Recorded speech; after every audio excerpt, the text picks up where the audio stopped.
Question 15, box plots. Now, part A asks you to compare the distribution of wages for 16-year-olds and 18-year-olds.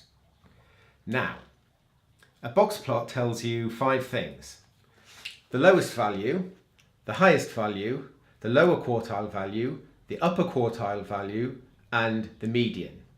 So, to compare the distribution of wages for these two sets, then before you do anything, before even thinking, just write down those 5 things for each set you've got, which in this case is 16-year-olds and 18-year-olds.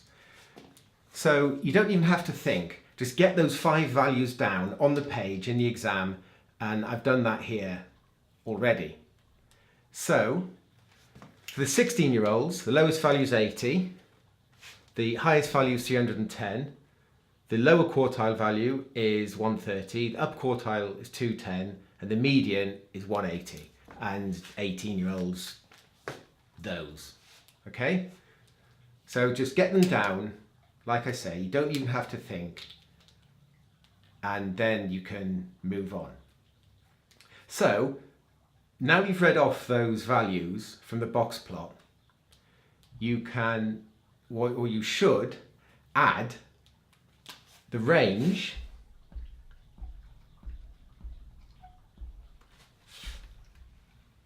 and the interquartile range.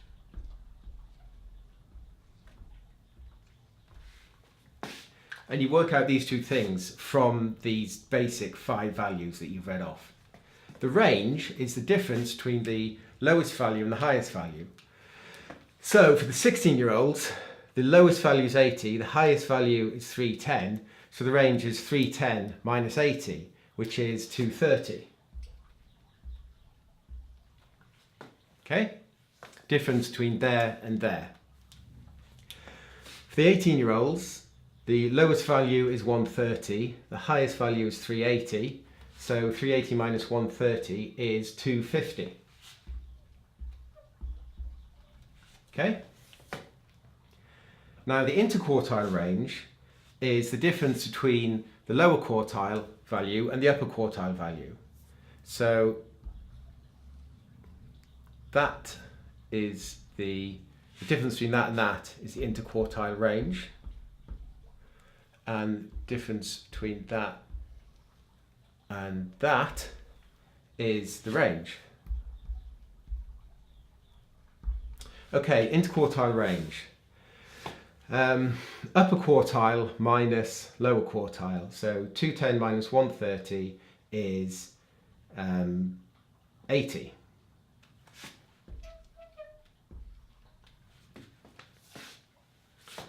And 280 minus 210 is 70. Right.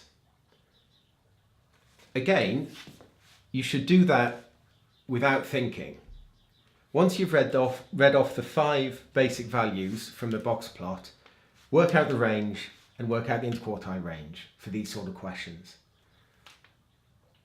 And that'll get you a bunch of marks already. Now, to actually answer part A, where you have to compare the distribution of wages for 16-year-olds to 18-year-olds, they've given you a lot of space in the exam. Don't go writing an essay or something. This is a maths exam. You just have to compare them.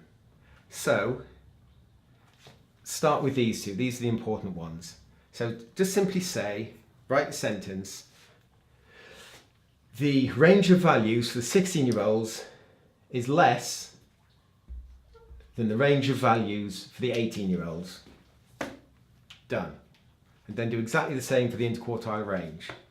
Just write that the interquartile range for the 16-year-olds is higher than the interquartile range for the 18-year-olds. Okay? And that's pretty much it for part A.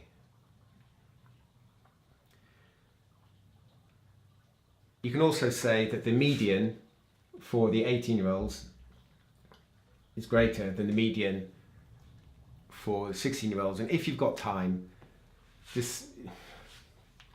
okay, you can say that the do it for these four as well. The upper quartile is greater there, that's bigger, that's bigger. But those are the important ones, and median if you've got time, I think.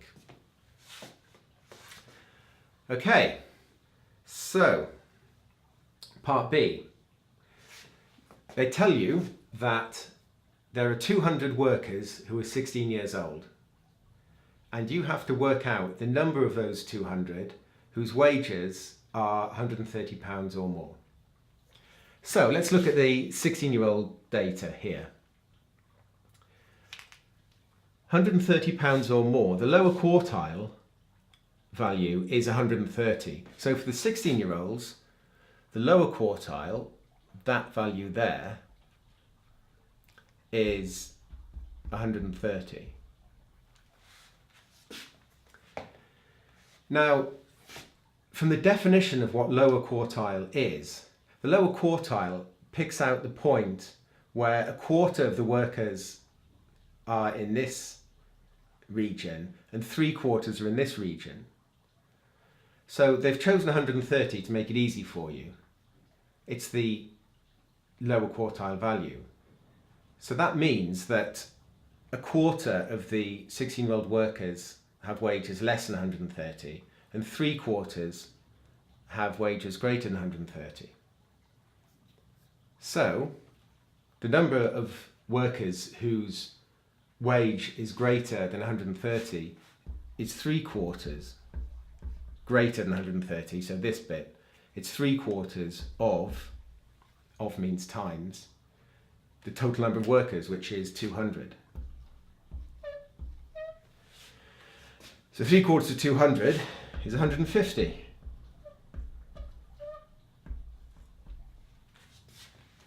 There you go.